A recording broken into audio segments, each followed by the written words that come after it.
Hi, and welcome to Mexalex. We're here in Oaxaca, where the ground is shaking again. This past Friday afternoon, there was a 7.2 earthquake, and just last night, Sunday night around midnight, that was followed up by a 6.0 earthquake, both of which had epicenters near the city of Pinotepo Nacional and the southwest part of Oaxaca State. Now, the good news is that the earthquakes didn't cause any fatalities. The bad news is that human error did. A helicopter carrying the governor of Oaxaca, Alejandro Morat, and some members of his cabinet, as they were trying to land in the pueblo of Santiago Jamiltepec near the epicenter, the helicopter crashed into a dwelling and several vehicles, killing 14 people, including, very tragically, it's all tragic, of course, including a 6-month-old baby. So, earthquakes and politics. There's nothing like a natural disaster to show sometimes that the emperor has no clothes. In the United States, we saw that with George W. Bush and his Katrina moment, with his bungling of Hurricane Katrina and the aftermath in New Orleans. The PRI, the governing PRI party here, had their Katrina moment a generation before in the 1985 earthquake in Mexico City, where the government at that time of Miguel de la Madrid showed themselves to be incompetent, unresponsive, and unable to help the citizenry in their time of great need. This is a massive 8.1 earthquake, and as Mexico City is built on a lake bed, the damage was horrendous. This spurred the growth of a whole series of citizens organizations and rescue patrols and networks in the city to say, well, if the government's not going to be there for us, we're going to have to help ourselves. And this effervescence, there's no doubt that this effervescence led to the 1988 election, where the opposition candidate Cuauhtemoc Cárdenas won. The election was stolen by fraud, but then Cárdenas was elected in the following decade as the first opposition mayor in the history of Mexico City. And that network of citizens groups and patrols and responses and rescue teams continues in action to this day, as we saw in the earthquake in Mexico City just this past year. Now let's talk a little bit about that as well. There were 2 earthquakes in September, one in Mexico City and one 2 weeks before that off the coast of Chiapas, that really devastated the isthmus of Tehuantepec and the coast of Oaxaca.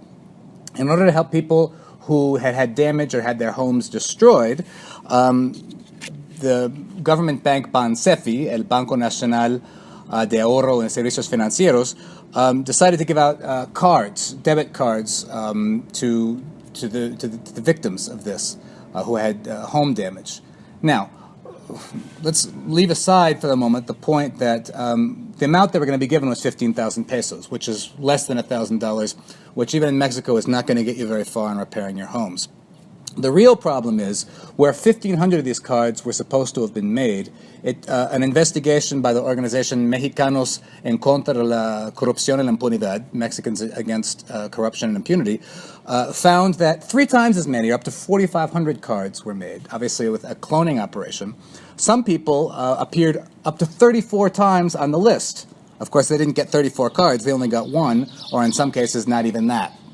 The amount of extra money involved for these cloned cards was 68.8 million pesos, or some $3.6 million. An investigation is underway, but it's already been found that some of these cards have been used in places like Veracruz and places like Guadalajara, places very far away from the impact zone. Now, it's perversely ironic that the head of Bansefi, the head of this bank, Virgilio Andrade, was the man who several years ago was entrusted to investigate corruption in the Peña Nieto government and found, surprise, surprise, that Peña Nieto and his government were totally clean. Which brings me back, in conclusion, to the helicopter incident. Now, of course, it was an error. Errors and accidents happen. It was a tragic accident. But it does raise questions.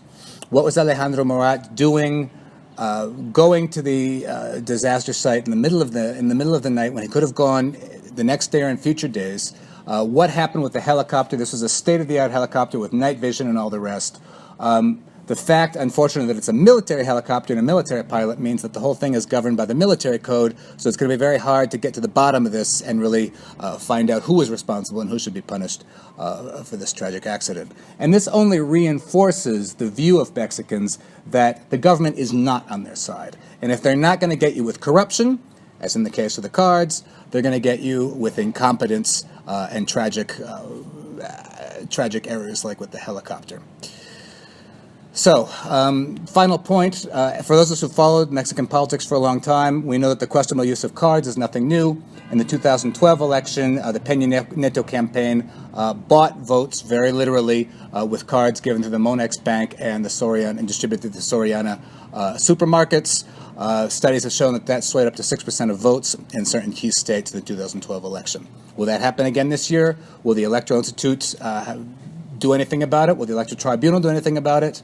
Will corruption win the day? We'll see going forward. So I'm Kurt Hackbarth here in Oaxaca, hoping that the ground remains steady.